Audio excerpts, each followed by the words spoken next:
요한복음 강의 43번째 시간으로 인간의 가장 무서운 죄악이라는 제목으로 말씀을 보겠습니다. 신약 성경을 읽으시다 보면 꺽쇠 묶음으로 가로가 쳐져 있는 그런 말씀이 있습니다. 바로 오늘 본문인 요한복음 7장 53절에서 8장 11절까지는 이렇게 꺽쇠로 된 가로로 그 말씀이 나옵니다. 7장 53절부터 8장 11절을 보시면 다 각각 집으로 돌아가고 그 끝나는 부분에도 가서 다시는 죄를 범하지 말라 하시니라. 처음과 시작에 그 단락에 이런 꺽쇠가 있죠. 근데 또 다른 곳에 이렇게 꺽쇠가 등장하는 말씀이 있습니다. 마가복음 16장 9절부터 16장 20절까지 말씀을 보시면 예수께서 안식 후 첫날 그 앞에도 이런 꺽쇠가 있고요. 끝나는 20절의 끝에도 또 꺽쇠로 그 말씀이 가로쳐져 있습니다. 성경에 이렇게 이런 식의 가로는 이 두 군데 나옵니다. 구약 성경은 보존이 워낙 잘 되어 왔기 때문에 이런 식으로 이 말씀을 꺽쇠로 넣은 말씀은 없지만 이 신약 성경은 이 사본들을 가지고 어떤 말씀이 더 원본에 가까운가를 후대에 이 성경으로 정리하는 과정에서 이 두 부분은 어떤 사본에는 등장하고 또 어떤 사본에는 등장하지 않기 때문에 학자들 사이에 논란이 많이 되어 이 두 부분을 빼어버린 것입니다. 오래되고 또 사람들이 또 가장 신뢰할 만한 그런 말씀이라고 생각하는 그런 사본에는 이 내용들이 빠져 있죠. 그런데 왜 성경에 이 부분을 꼭 끼워 넣으면서 가로를 친 것일까요? 또한 이 부분이 없으면 그런데 문제가 성경이 아주 이상하게 되어버립니다. 사실 마가복음에도 16장 만약에 8절에서 이 마가복음이 끝난다면 이 16장 8절은 이렇게 되어 있습니다. 여자들이 몹시 놀라 떨며 나와 무덤에서 도망하고 무서워하여 아무에게 아무 말도 하지 못하더라. 성경이 복음서가 이렇게 딱 끝나버리면 이거 아주 이상하죠. 아니 복음으로 말미암아 이 부활을 경험하고 그 놀라운 은혜로 도대체 성도들이 어떻게 반응해야 될지를 기록하며 성경이 끝나야지 놀라서 아무 말도 하지 못했다라고 사실 이 복음서가 기록되어 있다는 것 자체가 사실 이상한 것입니다. 그런데 왜 어떤 사본에는 이것이 빠져 있을까요?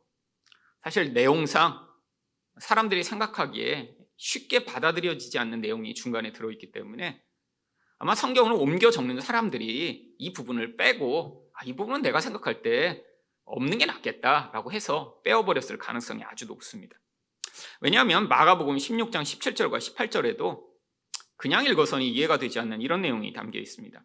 믿는 자들에게는 이런 표적이 따르리니 곧 그들이 내 이름으로 귀신을 쫓아내며 새 방언을 말하며 뱀을 집어 올리며 무슨 독을 마실지라도 해를 받지 아니하며. 이 사본이라는 게 처음에 원본이 있고 바로 그것을 옮겨 적은 것이 아니라 당시에는 지금처럼 책이 없기 때문에 교회마다 이 원래 주어진 말씀을 더 많이 전파하기 위해 사람들이 직접 것들을 옮겨 쓰기 시작했습니다. 근데 나중에 이게 성경책으로 이렇게 확정되기까지는 300년 이상의 긴 기간이 있었고요. 그 과정에서 수없이 많은 사본들이 존재했던 것이죠. 근데 어떤 사람들이 이 부분을 읽다 보니까 아니 예수를 믿으면 귀신을 쫓아내? 나는 그런 경험 해본 적이 없는데. 새 방언을만 해? 방언 같은 거 난 본 적도 없는데. 아니 뱀을 집어올려? 하면서 사람들이 이상하게 생각하던 사람들은 이 부분을 빼버린 것이죠. 그런데 사실 이 내용들을 지나가던 뱀을 잡는 이런 이야기가 아니라 성경의 문맥 안에서 파악을 한다면 이 내용은 아주 은혜로운 말씀입니다. 왜냐하면 예수 그리스도로 말미암아 이 부활이 가져오는 그 놀라운 권세가 이제까지 이 세상을 지배하던 어둠의 권세를 몰아내고 뱀으로 상징되는 이 마귀와도 싸워 이길 수 있는 그런 권세가 하나님의 백성에게 주어지며 인간의 영혼을 이런 어두움과 독으로 위협하는 이런 모든 영향력으로부터 자유를 얻게 됨을 보여주는 놀라운 승리의 말씀이니까 이 마가복음 말씀은 반드시 성경에 존재해야 하는 것이죠. 그런데 이 요한복음은 왜 이 꺽쇠로 또 빠져버리게 된 것일까요? 이것도 사람들이 생각하기에 이 부분이 담겨 있으면 뭔가 문제가 된 거고 생각한 사람들이 이 부분을 빼버려서 그렇습니다. 어떤 부분이 문제가 될까요? 바로 오늘 11절 말씀을 보시면 예수께서 이르시되 나도 너를 정죄하지 아니하노니. 아니, 간음이라고 하는 무섭고 큰 죄를 저질렀는데 그냥 용서해 줄 테니까 가라고 하는, 아니 이런 무서운 죄를 저질러도 아무런 대가와 형벌을 치르지 않아도 된다라고 하는 내용을 받아들이지 못하는 사람들이 이 부분을 점차 빼놓고 옮겨 적기 시작하면서 어떤 사본에 이 내용들이 들어가지 않게 된 것입니다. 왜냐하면 특별히 이 초대교회나 고대에 이 간음은 무엇보다 가장 흉악하고 또 무서운 죄라고 여겨졌으니까요. 그래서 이 어거스틴 같은 경우에 사람들이 이 부분을 왜 빼버렸는지 어거스틴도 이렇게 설명을 합니다. 여자들이 자기 불성실함에서 벗어나기 위해 이 이야기를 사용할 것을 두려워하는 사람들이 이 부분을 요한복음에서 없애버렸다. 이 어거스틴이 생각할 때도 이 부분은 반드시 요한복음에 있어야 되는 거예요. 근데 이거를 또 잘못 오해한 사람들이 내가 이렇게 간음을 저질러도 예수님이 용서하시는데 이게 왜 무슨 큰 죄가 된다고 이렇게 이야기를 해? 라고 하는 사람들이 있을까 봐 어떤 사람들이 두려워서 이 부분을 옮겨 적지 않기 시작했다. 어떤 사본에는 등장하지 않았다라고 이야기를 하는 것이죠. 그런데 이게 결국 하나님 말씀마저도 인간이 자기 유익을 위해 왜곡되게 사용하는 이 인간의 패턴 때문에 또 하나님 말씀을 왜곡하는 결과를 가져온 것입니다. 성경에서 이 말씀은 마치 마가복음 말씀처럼 빠지면 안 되는 말씀입니다.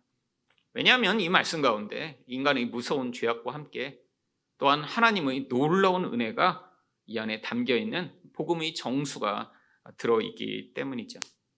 오늘 말씀을 통해 이 인간의 무서운 죄악과 또 그것과 대조되는 우리 하나님의 은혜에 대해 살펴보고자 하는데요. 그렇다면 인간의 가장 무서운 죄악은 무엇인가요? 심판자가 되려는 것입니다. 3절 말씀을 보겠습니다. 서기관들과 바리새인들이 음행 중에 잡힌 여자를 끌고 와서 가운데 세우고. 지금 예수님이 이 초막절 절기 가운데 마지막 날에 지금 잠깐 밖에 감람산으로 가셨다가 다시 들어오셔서 지금 성전에서 말씀을 가르치시고 있는 상황이었습니다. 이 초막절에 많은 사람들이 모였고요. 예수님 말씀을 들으며 야, 저분 놀랍다. 저분 혹시 메시아 아니야? 야, 저분 구약이 약속하던 그 선지자 아니야? 라고 지금 그 예수님에 대한 기대가 고조되고 있던 상황이죠. 그러니까 이 바리새인들은 지금 아주 마음이 심히 불편하게 된 상황입니다. 기회를 잡아서 어떻게든 저 인간을 무너뜨려야 되는데 그래서 하인들을 시켜서 잡아오라고 했는데 하인들마저도 주변 사람들이 다 그 예수의 말씀을 듣고 감동하고 있으니까 거기에서 그를 함부로 잡아 끌고 오지 못했던 것이죠. 얼마나 고민됐을까요? 지금 이 예수님의 영향력이 점점 커져가다가는 이 자기들의 그 모든 생각과 입지가 다 무너지게 되는 이런 상황이니까 지금 고민에 고민을 거듭하다 이들이 놀라운 꾀를 낸 것입니다. 바로 음행 중에 잡힌 여자를 데리고 와 이 여자를 통해 이 예수를 덫에 걸리게 만들고자 지금 어떤 행위를 하고 있는 것이죠. 이들이 얼마나 고민했는지 오늘 본문에 보면 서기관들과 바리새인들이 음행 중에 잡힌 여자를 데리고 왔다고 합니다. 이 요한복음에 항상 예수님을 공격하는 무리는 이 바리새인들로만 나왔거든요. 물론 다른 성경에서는 이 바리새인뿐 아니라 서기관들도 이 예수님을 공격하기 위해 힘을 합치는 것으로 나오지만 이 요한복음에서는 그들이 핵심 무리가 바리새인이었다고 바리새인들을 강조해서 이야기합니다. 근데 이 본문에서만 요한복음에서 유일하게 바리새인이 서기관들과 함께 했음을 이야기합니다. 왜? 율법에 능통한 사람들의 지혜를 빌어 예수님을 공격하기 위한 것이죠. 이들이 예수님께 뭐라고 이야기를 했나요? 4절입니다. 예수께 말하되 선생이여 이 여자가 간음하다가 현장에서 잡혔나이다.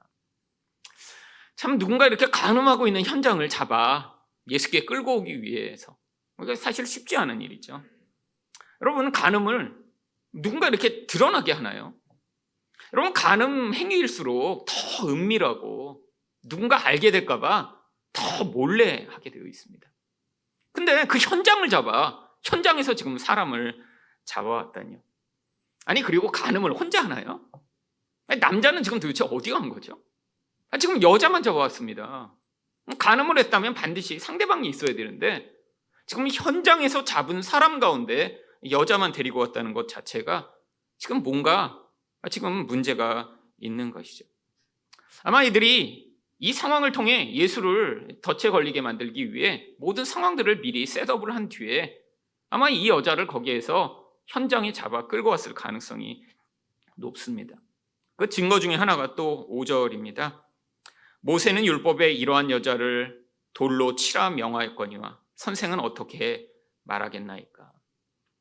여러분, 구약의 율법 가운데 이 간음에 대해서 아주 무서운 형벌로 다스리라고는 되어 있지만 꼭 돌로 치라고 되어 있지는 않습니다. 돌로 치는 경우는 딱 한 경우밖에 없어요. 바로 신명기 22장 23절부터 24절을 보시면 처녀인 여자가 남자와 약혼한 후에 어떤 남자가 그를 성읍 중에서 만나 동침하면 너희는 그들을 둘 다 성읍 문으로 끌어내고 그들을 돌로 쳐 죽일 것이니 그 처녀는 성 안에 있으면서도 소리 지르지 아니하였으며 그 남자는 그 이웃의 아내를 욕보였음이라. 여러분, 조건이 성립해야 합니다. 첫 번째, 이 여자가 지금 결혼은 안 했지만 정혼을 해서 마치 결혼한 것처럼 취급을 받는 그런 약혼한 상태여야 합니다. 그냥 처녀를 욕보이는 것은 이런 간음죄로 처벌받지 않아요. 처녀를 강간을 했다면 그 여자를 고대에는 아내로 삼도록 심지어는 했습니다. 그러니까 이 조건에 맞으려면 이 여자가 이미 약혼한 남자가 있어야 돼요. 근데 결혼한 여자는 아닙니다. 게다가 또 성 안에서 이 일이 벌어져야 합니다. 그래서 사람들이 많은데 성은, 근데 이 여자가 소리를 지르지 않았다라는 것으로 이 여자가 강간을 당한 것이 아니라 동의하에 간음을 했다는 것이 성립이 되어야 그제서야 이것은 아주 심각한 범죄라고 하는 사실이 증명돼서 그때야 돌로 치도록 하고 있는 것입니다. 여러분, 이 이스라엘의 당시에 보통 여자들은 13세, 14세, 15세쯤에 약혼을 하고 그리고 1년 정도의 숙려 기간을 거쳐서 결혼을 했습니다. 약혼한 이 여자니까 아마 이 여자도 나이가 많아봤자 15살 정도 되는, 지금의 중3, 고1 정도 되는 아주 어린 소녀였을 것입니다. 그런데 이런 소녀가 이렇게 지금 간음을 하다니요. 그것도 현장에서 잡히다니요. 아마 당시 상황 때문에 얼마든지 유추할 만한 그런 일입니다. 이게 지금 초막절에 벌어진 일이라고 말씀을 드렸잖아요. 이 일주일간 사람들은 이 초막절 축제를 준비하기 위해 사실은 엄청나게 힘든 금욕적 삶을 살아가는 것입니다. 자기 집이 있는데 지금 나뭇가지랑 천으로 텐트를 얼기설기 지어놓고 거기에서 지금 일주일을 지내야 돼요. 굉장히 힘들죠. 그러다가 이 마지막 날이 되면 제사장을 따라 큰 그런 대야에 물을 담은 뒤에 그 물을 제단에 부으면서 모든 사람들이 그 제사장과 함께 성전을 돌며 우리 죄를 용서하소서, 우리에게 복을 내려주소서라고 하며 하나님께 죄의 용서와 하나님의 복을 간구하며 거기서 기도를 하고 함께 그 이후에 밤새도록 축제가 벌어지게 되어 있습니다. 그렇잖아요. 모든 축제들은 다 이런 금욕적인 시간과 그런 상황을 지난 뒤에 그것들을 해방하는 그런 마음으로 축제를 벌이는 것입니다.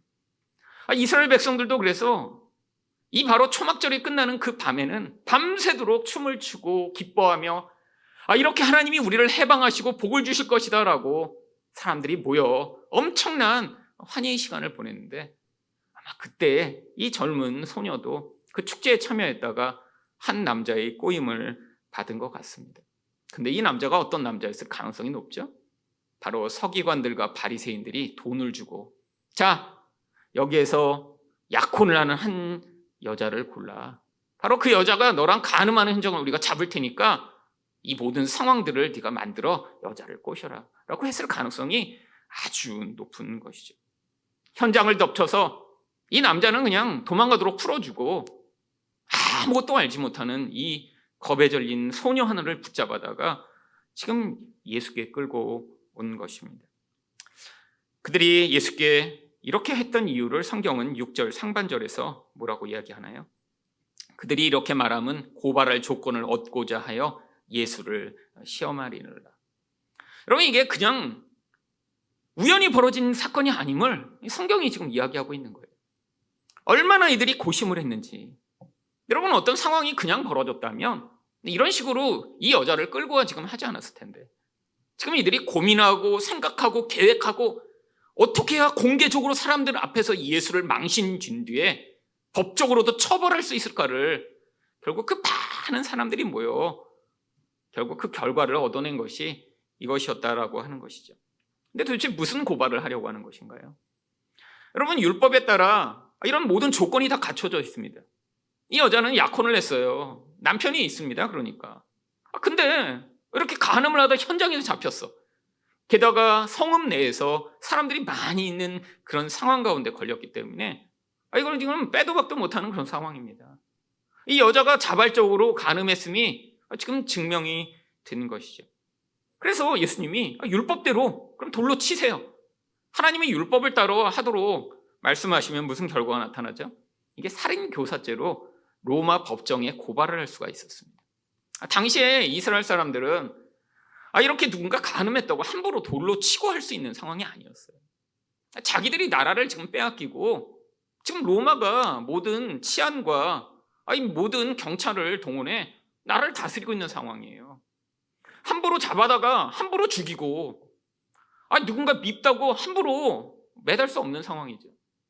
예수님을 그래서 그렇게 미워하는데도 불구하고 그들이 죽이지 못하고 결국 본디오 빌라도 앞에 데려가 결국 거기서 사형 언도를 얻어내야 죽일 수 있었던 이런 상황. 그러니까 어떤 여자가 지금 간음했다고 해서 끌어다가 함부로 막 돌로 쳐 죽일 수 있는 그런 상황이 아닌 것입니다. 그렇게 했다가는 나중에 누군가 책임을 져야 돼요. 근데 지금 이 여자를 돌로 치겠다라고 예수께 이야기를 했는데 그럼 율법대로 해 라고 예수님이 말씀하시면 예수님을 지금 로마 법정에 고발할 수 있는 것이죠. 근데 만약에 예수님이 용서해 주라고 하십니다. 이렇게 어린 처녀가 이렇게 지금 우연히 죄를 지은 것 같은데 이렇게 어린 지금 우리들로 보면 지금 중학교 3학년 정도밖에 안 된 그런 앳된 소녀가 지금 이렇게 겁에 질려 벌벌 떨고 있는데 지금 이런 아이를 그렇게 무서운 돌로 쳐서 죽이라고? 용서해 주라고 예수님이 말씀하십니다. 바로 사내들인 법정에 고발할 수가 있었습니다. 사내들이는 어떤 법정이죠? 바로 종교 법정이에요. 70명의 이런 장로들이 모여 바로 이들이 이 종교적인 하나님의 율법에 거역하는 것이 무엇인가를 판별하는 그런 종교 법정이죠. 만약에 이렇게 중요한 모세의 율법을 거부한 그런 범죄가 있다면 이 예수는 신성모독으로 사람들 앞에서 이 예수라는 인간은 자기가 하나님을 전파한다고 하지만 실제로는 하나님을 모독하며 거짓말하는 가짜다라고 사람들에게 이야기를 하고 바로 종교 법정에서 그를 하나님을 반역하는 자로 판별을 지을 수 있었던 것입니다. 여러분, 지금 살기가 등등한 상황이에요. 조금이라도 예수님이 실수하시면 지금 달려들어 이 가짜 예수를 봐라 라고 지금 막 소리치며 지금 선동할 수 있는 그런 상황인데 예수님이 그때 무슨 일을 하시나요? 6절 하반절입니다. 예수께서 몸을 굽히사 손가락으로 땅에 쓰시니 갑자기 지금 쪼그려 앉으시더니 땅에다가 지금 막 글씨를 쓰세요. 한 번이 아닙니다.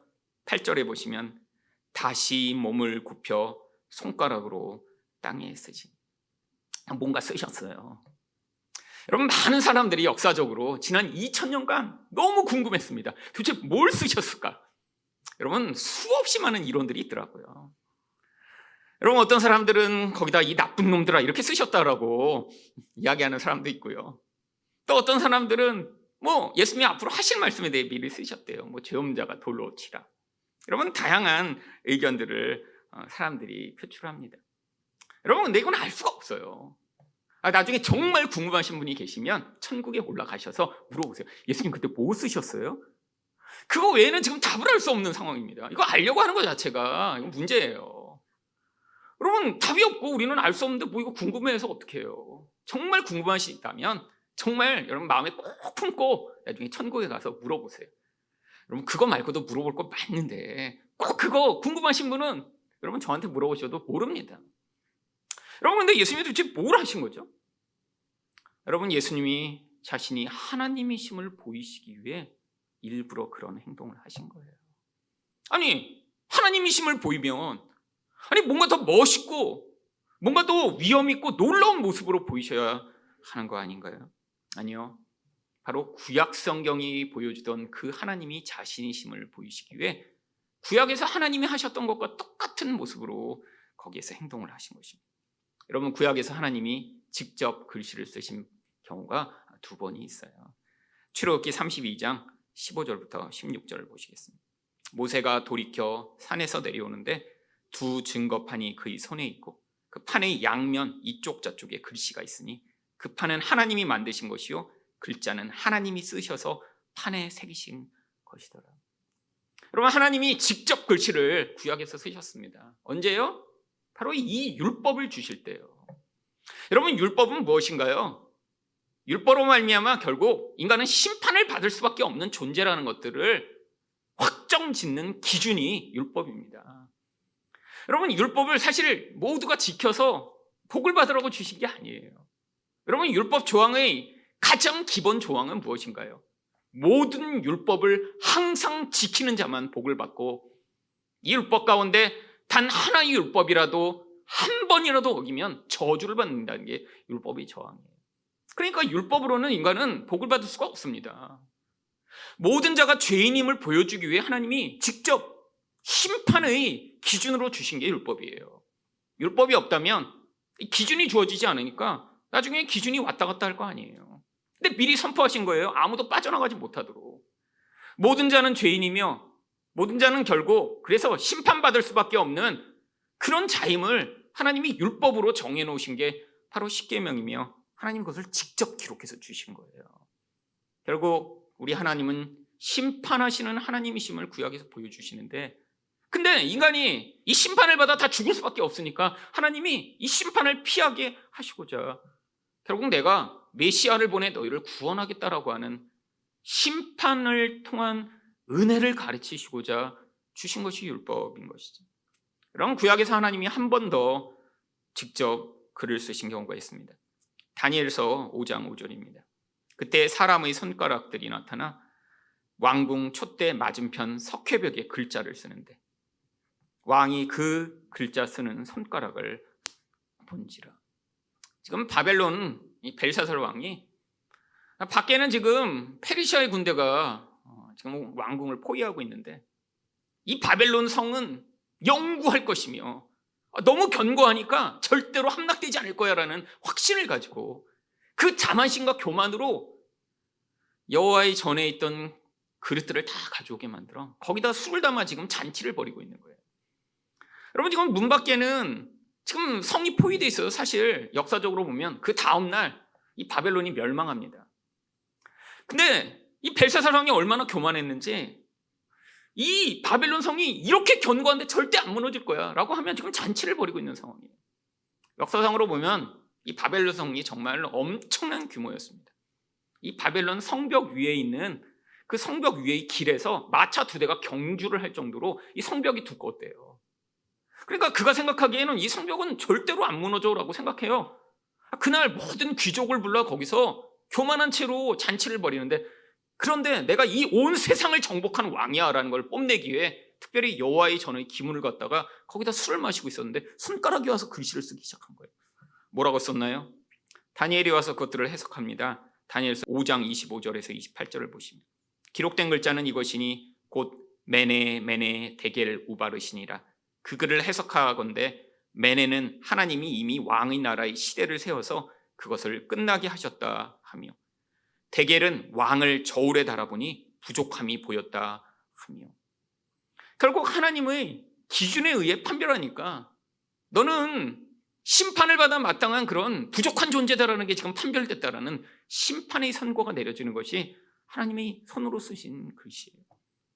여러분 구약에 하나님이 이렇게 직접 손가락으로 2번 쓰신 게 다 뭐예요? 심판을 선포하는 하나님이심을 보여주고자 직접 나와서 그 기준을 쓰신 거예요.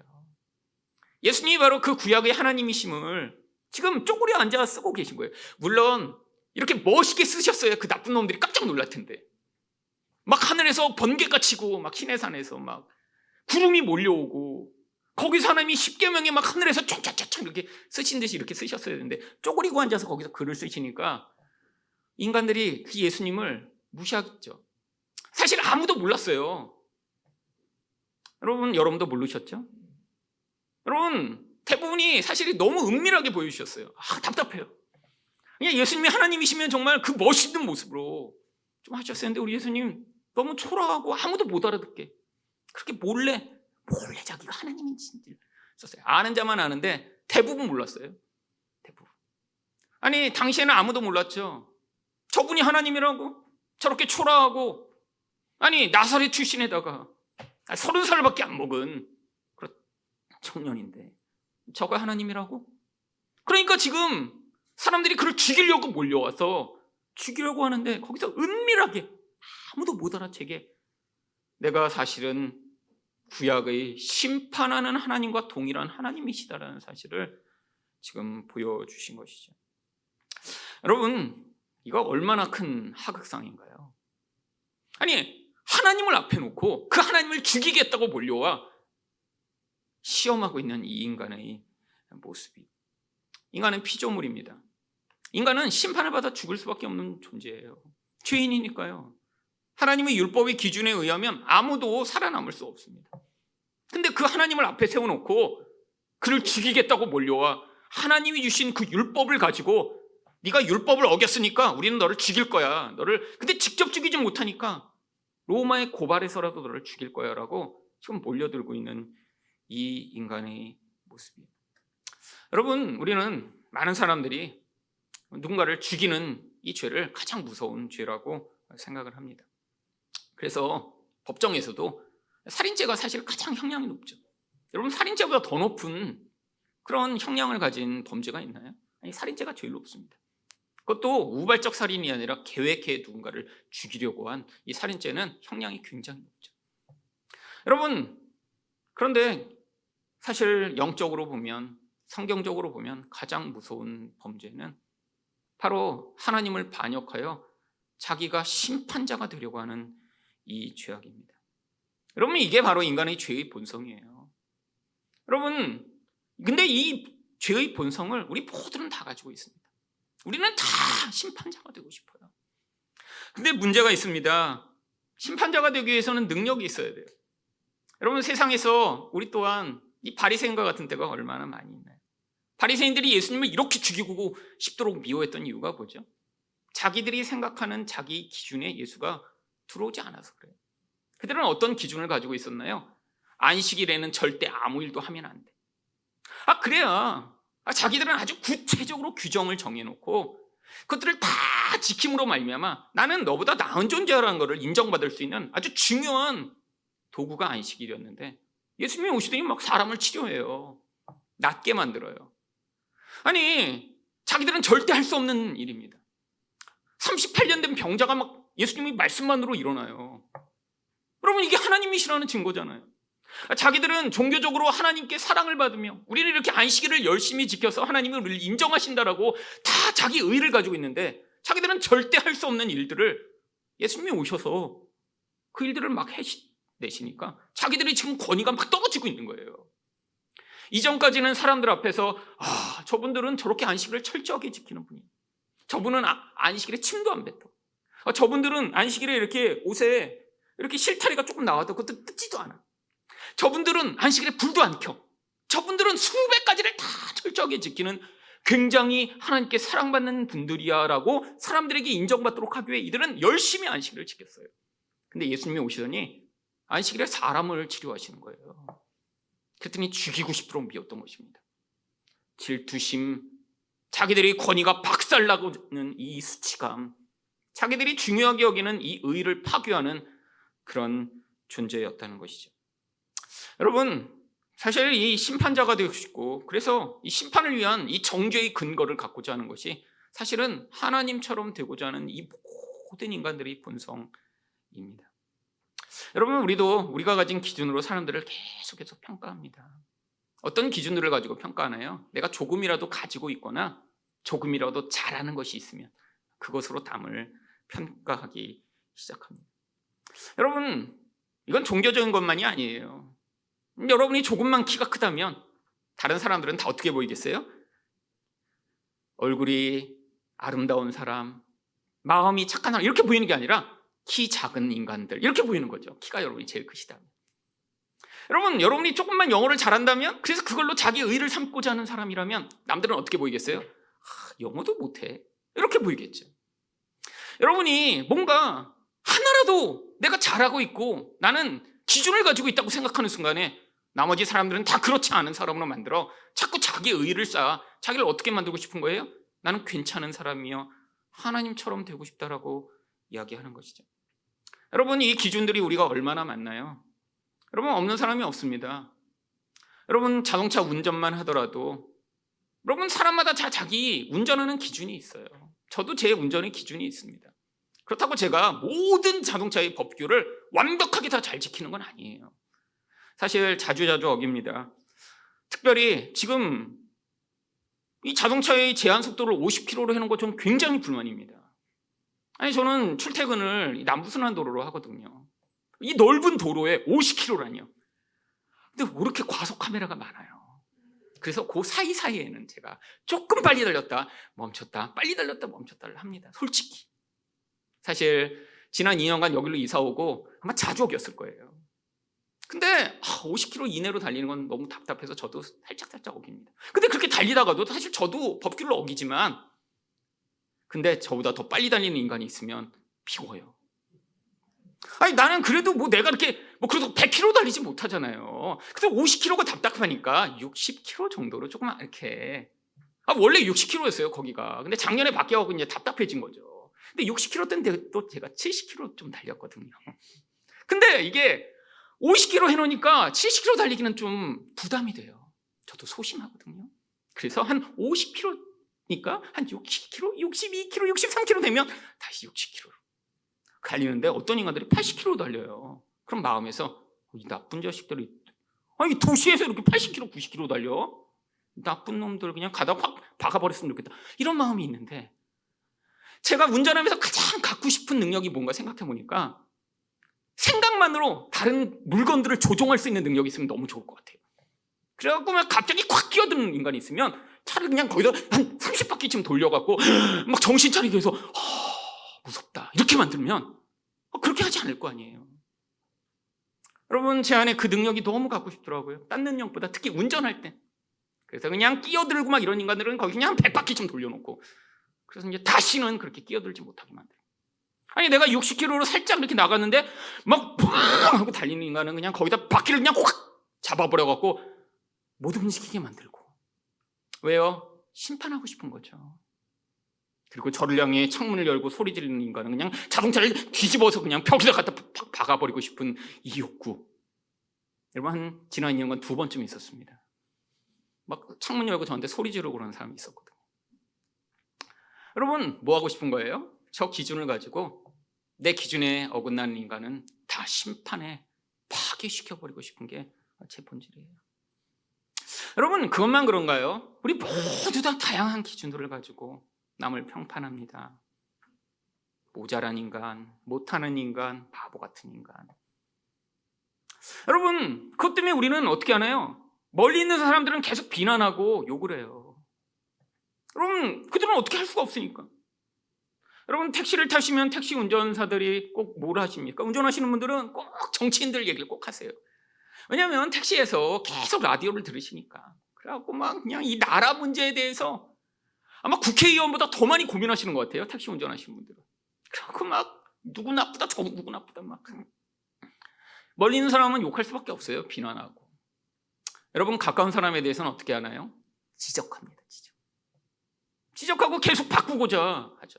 말을 안 들으면요, 처음에 지적을 했는데 말을 안 들으면 분노를 내고 짜증을 내고, 그리고 다툼이 시작되죠. 왜 그래요? 하나님처럼 되고자 하는데 내 주변 사람들이 방해를 하기 때문입니다. 여러분, 이게 갈등의 모든 원인이에요. 주변 사람 때문에 지금 불편하고 내가 뭔가 지적을 하고 이렇게 하라고 얘기를 했는데 말을 안 듣는다고 분노하며 지금 갈등 가운데 있다면 사실은 그 근원 안에서는 단순한 부부싸움이나 부모와 자식 간의 다툼을 넘어 누군가 하나님처럼 되고 싶은데 말을 안 들어서 너무너무 분노하고 있는 본질이 폭로되는 것이죠. 아마 심판할 수 있는 능력이 있으면 화를 내지 않고 심판했을 거예요.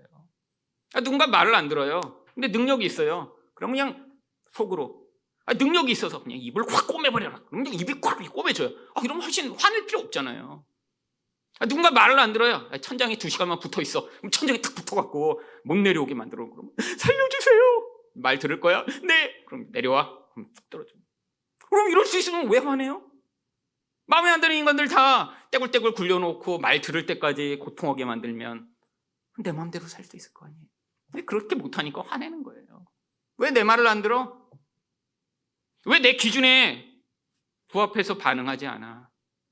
결국 이 바리새인들이 예수님을 잡아 죽이고자 하는 똑같은 모습으로 우리 또한 세상 가운데 살아가고 있습니다.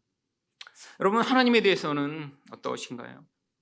여러분, 이 하나님의 심판주 되심을 인정하신다면 여러분은 세상의 악인에 대해 그렇게 분노하고 미워하실 필요가 없어요. 왜? 하나님이 약속하셨으니까요. 하나님이 이 세상에는 끝이 있으며 내가 다 심판하겠다. 내가 공의로운 잣대로 나는 판별하고 심판하겠다고 약속을 하셨어요. 여러분, 세상에서 인간은 공의롭지가 않습니다. 여러분, 얼마나 억울하게 옥살이를 한 사람이 많은가요? 여러분, 작년에 화성 연쇄 살인범 진범이 재작년인가요? 잡혔죠. 근데 이 화성 연쇄 살인 하지도 않았는데 그래서 경찰들이 막 몰아가갖고 증거를 조작해갖고 20년이나 옥살이한 분도 있습니다. 얼마나 억울했을까요? 여러분 생각해 보세요. 그냥 멀쩡히 밥 먹고 있는데 어더니 네가 죽였지 그래서 잡아갖고 그냥 감옥에서 20년을 살았어요. 이분이 얼마나 억울했는지 맨날 무슨 무죄라는 노래를 불렀대요. 그 감옥에서 20년 동안을. 그래서 그분 별명이 무죄였대요. 감옥의 별명이. 자기는 무죄예요. 그런 사건이 있는지조차 모르는데 고문을 당하면 너무 고통스럽다고 했다가 그냥 고백한 거예요. 너무 차라리 내가 지금 살아있나 죽었나. 3일 밤낮을 재우지 않고 맨날 고문하면서 때리니까 그냥 진술서에 사인을 한 거예요. 그래서 20년 동안 갇혀있다 나왔어요. 근데 진범이 잡혀서 30년 만에야 자기가 무죄라는 사실이 드러난 거예요.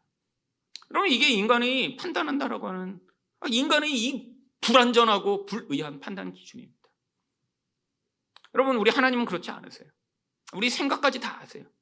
우리를 공평하게 판단하세요. 근데 문제가 이 하나님의 공의 기준 안에 우리가 판단을 받으면 우리는 다 죽을 수밖에 없는 죄인이에요.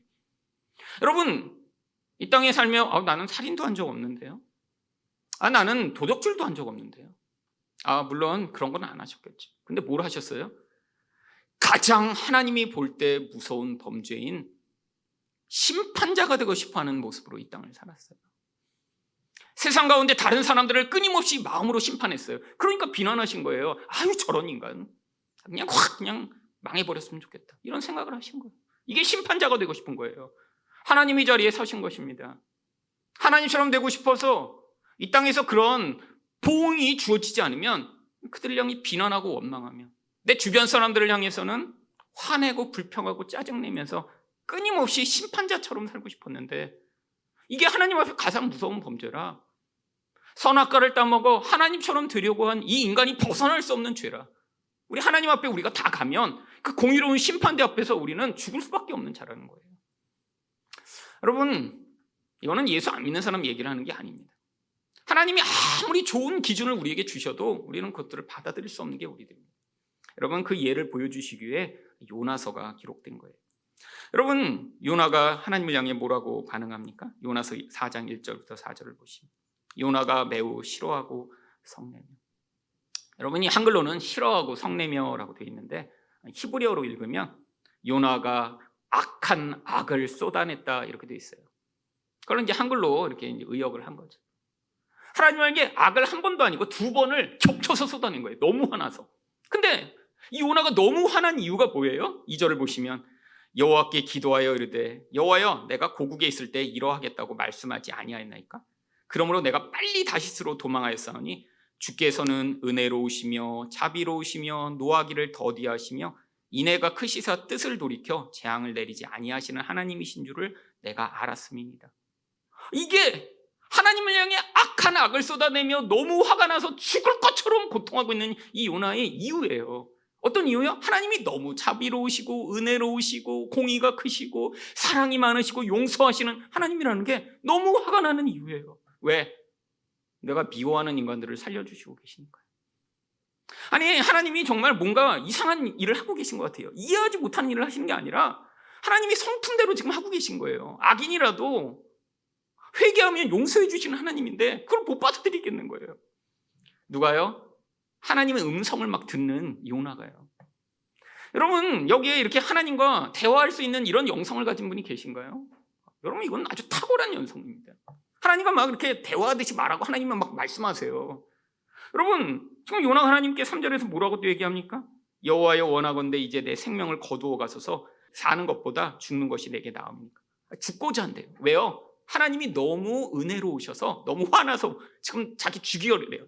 나 못 살겠대요. 하나님이 너무 은혜로우시니까 자기는 살 수가 없대요. 그 은혜로우신 하나님을 내가 눈으로 이렇게 뜨고 보고 사느니 차라리 죽어버리겠다는 거예요.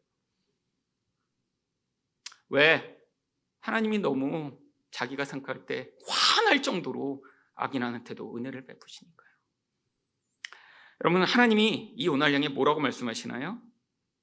4절을 보시면 여호와께서 이르시되 내가 성내는 것이 옳으냐? 여러분, 이게 의의 문제입니다.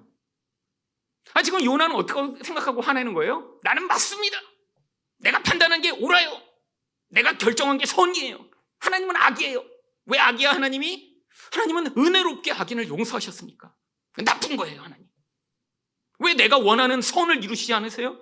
라고 하나님을 향해 분노를 토해내며 이걸 내가 눈으로 뜨고 보느니 차라리 날 죽는 게 낫겠습니다 라고 지금 소리를 지르고 있는 이 요나의 모습. 여러분, 이게 바로 우리의 모습인 거예요.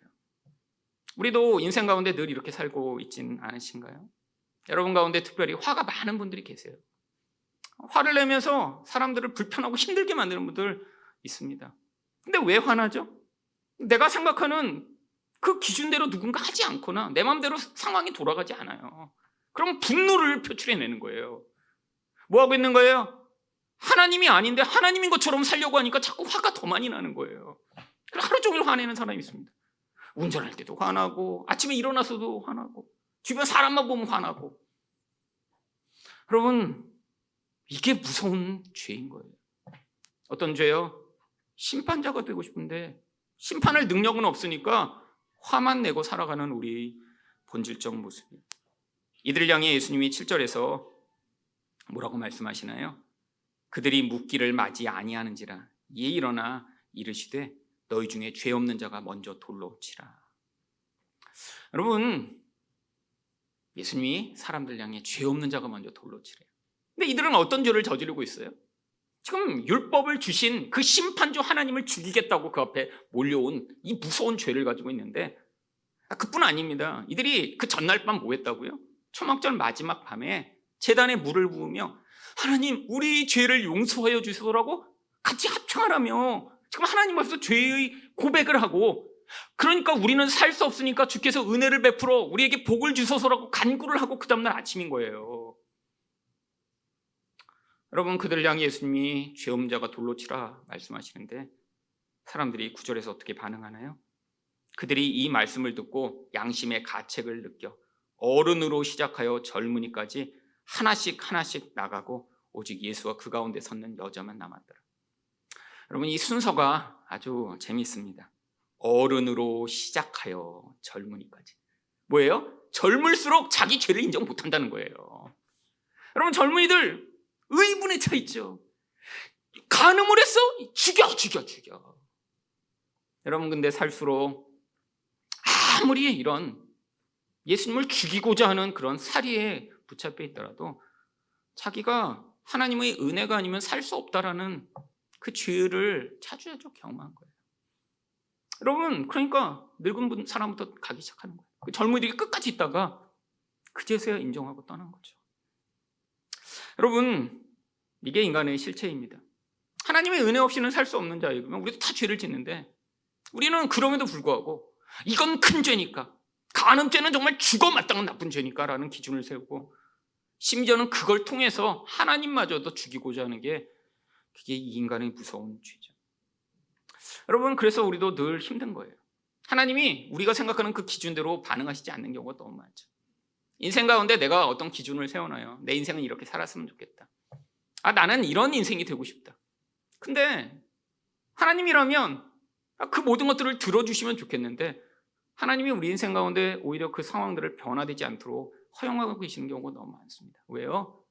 하나님이 우리 인생에 우리가 불편한 것들을 해결해 주시는 것보다 우리 인생 가운데 우리 본질이 폭로돼 우리가 얼마나 하나님 앞에 무서운 죄인가를 우리가 깨달아, 그래서 우리도 죽을 수밖에 없는 자인데 은혜로만 살아가는 존재라, 그 은혜를 받은 자들이 하나님 앞에 감동하며 그 은혜에 하나님 앞에 경배할 수 있도록 참 복음의 은혜를 우리에게 베풀어 주시고자 하는 것이죠.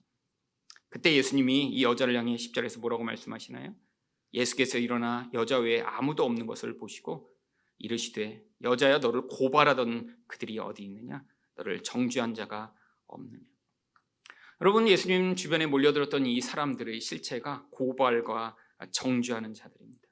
근데 여러분, 이게 뭐와 모습이 똑같은 줄 아세요? 바로 마귀의 모습인 거예요. 그래서 요한계시록 12장 10절을 보시면 우리 형제들을 참소하던 자, 곧 우리 하나님 앞에서 밤낮 참소하던 자가 쫓겨났고, 이 참소가 여기 나와 있는 고발, 정죄인 것입니다. 그러니까 우리가 누군가 고발하고 누군가 정죄하고 너는 틀렸어, 너는 잘못됐어, 너는 기준에 부족해라고 계속해서 지금 생각하고 있는 게 뭐와 모습이 똑같다는 거예요. 마귀랑 똑같은 모습을 담게 되었다고 하는 거죠. 여러분, 우리는 근데 그걸 인정하기 너무 어렵습니다. 우리는 그게 너무나 자연스러워요. 여러분, 두세 사람이 모여 누군가를 칭찬하고 무엇인가 정말 긍정적으로 반응하기보다는 우리가 가장 잘하는 일이 무엇인가요? 누군가의 약점을 드러내고 험담하고 누군가를 짓밟는 일이 정말 우리의 가장 즐거운 일이에요. 여러분, 누군가 칭찬하는 일, 이거 쉽지 않은 것입니다. 그리고 누군가 칭찬을 시작하잖아요. 그럼 그 중에 꼭 한 사람이 뭐예요? 그 사람의 어떤 약점을 이야기하기 시작해. 너 그거 몰랐어? 근데? 걔 그런 줄 알았어? 걔? 내가 잘 알아, 내가. 이게 우리의 마귀적 속성이죠. 아니, 하나님이 만드셨는데 이 땅의 삶은 마귀처럼 살아가고 있는 거예요. 여러분, 근데 여기서 벗어날 수 있는 유일한 길이 무엇인가요? 내가 진짜 죽을 수밖에 없는 죄인이라는 사실을 인정하는 것입니다. 여러분, 바로 그가 누군가요? 오늘 11절 상반절에 이 여인입니다. 대답하되 주여 없나이다. 예수께서 이르시되 나도 너를 정죄하지 아니하노라. 여러분, 지금 이 여인은 지금 여기 끌려왔을 때 어떤 마음이었을까요? 여러분, 지금 당장에 죽어도 이상하지 않은 거죠. 생각해 보세요. 밤에 춤을 추고 놀다가 어떤 남자가 꼬셔갖고 거기서 지금 동침하고 있는데 그 현장에서 잡혔어요. 여러분, 이거 참 얼마나 부끄럽고 죽을 것처럼 고통스러운 상황인가요? 그렇잖아요. 지금 몰래 거기서 은밀하게 그 축제의 기쁨과 흥분으로 어떤 남자, 잘생긴 남자가 오더니 아가씨? 해갖고 그냥 후두둑 정신없이 하다 보니까 그 여자랑 자고 있는데 사람들이 수십 명이 몰려들더니 이 여자를 끌어다가 예수 앞에 세우며 돌로 치라고 했는데 어떡합니까? 라고 있는 이 상황. 지금 죽음 앞에 서 있는 이 고통, 부끄러움. 여러분, 돌로 맞지 않아도 이 부끄러움과 수치로 말미암아 아마 죽어버렸을지도 모르는 그런 상황이죠. 생각해 보세요. 누군가 성관계를 간음을 하고 있는데 현장에서 잡혔다? 2000년 전에요. 여러분, 그 부끄러움이란 걸 어떻게 벗어날 수 있을까요? 여러분, 그냥 지금 죽어도 아무 이상하지 않은 그런 상황입니다. 근데 예수님이 그들을 다 보내놓고 그 여인을 향해 나도 정죄하지 않는다고 말씀하세요. 아니, 이 심판하시는 하나님이 어떻게 정죄 안 하실 수 있는 거죠? 여러분, 죄를 그냥 이렇게 용서해 주실 수 있나요? 여러분, 죄는 용서가 안 됩니다. 죄는 반드시 그 죄에 대한 대가를 치러야 그게 공인 거예요. 하나님이시라면, 진짜 공의로운 하나님이시라면 이 죄의 대가가 치러져야죠. 네, 죄가가 치러졌기 때문에 예수님이 이 여인에게 죄가를 물으시지 않는 것입니다. 어떻게 치러졌죠? 고린도후서 5장 21절을 보시면 하나님이 죄를 알지도 못하신 이를 우리를 대신하여 죄로 삼으신 것은 우리로 하여금 그 안에서 하나님의 의가 되려 하려 하심이라. 예수님이 이 여인을 대신하여 십자가에서 죄가 되셔서 죽으셨어요. 여러분, 그래서 이 죄의 대가가 다 치루어진 것입니다. 이 여인이 저지른 간음죄, 이 바리새인들이 예수를 죽이려고 하는 이 무서운 반역, 아니 지금도 우리가 하나님을 향해 계속해서 심판자가 되고 싶어, 내 인생 왜 이렇게 내 마음대로 살지 못하게 만드세요? 하나님을 향해 이거 잘못된 거 아니에요? 내가 하나님이라면 이렇게 살지 않을 텐데. 아니 주변 사람들을 내 기준으로 판단하며 저것도 못해? 내가 힘이 있다면 얼마든지 심판자가 돼 처벌하고 싶은 이 강렬한 욕구를 가지고 살아가는 이 무서운 죄를 가지고 있는 우리들의 죄를 예수님이 십자가에서 해결하셨기 때문에 그걸 인정만 하면 예수님이 그 죄를 용서해 주실 수 있는 것이죠. 여러분, 이 여인이 이때 어떤 마음이었을까요? 나는 죄를 저지르지 않았는데, 이런 마음으로 여기 서 있을 수 있나요? 아니에요. 바로 이 여인이 복음의 은혜를 받아들인 자들만 할 수 있는 그런 반응을 할 수 있습니다. 어떤 반응이요? 11절 하반절입니다. 가서 다시는 죄를 범하지 말라. 여러분, 이 죽음의 그 끝에 서 있다가 은혜로 거기서 구원받은 자 많이 할 수 있는 일이요. 그 은혜 위에 살아가며 다시는 죄를 범하지 않을 수 있는 그런 능력이에요. 여러분, 노력으로 불가능합니다. 무엇으로 가능해요? 은혜 안에서만 가능한 반응이에요. 여러분, 우리는 끊임없이 여전히 지금도 심판자가 되고 싶습니다. 저도 자주 그래요. 여러분, 하나님이 하지만 이걸 얼마나 싫어하시고 얼마나 이게 무서운 죄라는 사실을 이제 계속 배워가고 있기 때문에 제가 누군가를 판단하고 심판하고 싶은 마음이 들 때마다 다시 하나님 앞에서 하나님, 이 저희 죄악을 용서하여 주세요라고 이제 빨리 반응하게 된 것만 달라졌지 여전히 저도 아직도 심판자가 되고 싶습니다. 여러분, 우리는 여기서 벗어날 수 없어요. 하지만 뭐를 기억해야 돼요? 여러분, 우리가 이 심판자가 되고 싶은 이 무서운 죄악으로 하나님 앞에서 우리도 심판받아 죽을 수밖에 없는 자인데 십자가의 은혜로 구원받았다는 사실을 기억하시고, 그래서 진짜 이거를 깨달은 자만 그 은혜 가운데 살아가며 다시는 죄 가운데 머물지 않을 수 있는 것입니다. 우리가 심판받아 마땅한 자임을 깨달아 그 은혜에 반응하는 인생 사시는 여러분 되시기를 예수 그리스도의 이름으로 축원드립니다.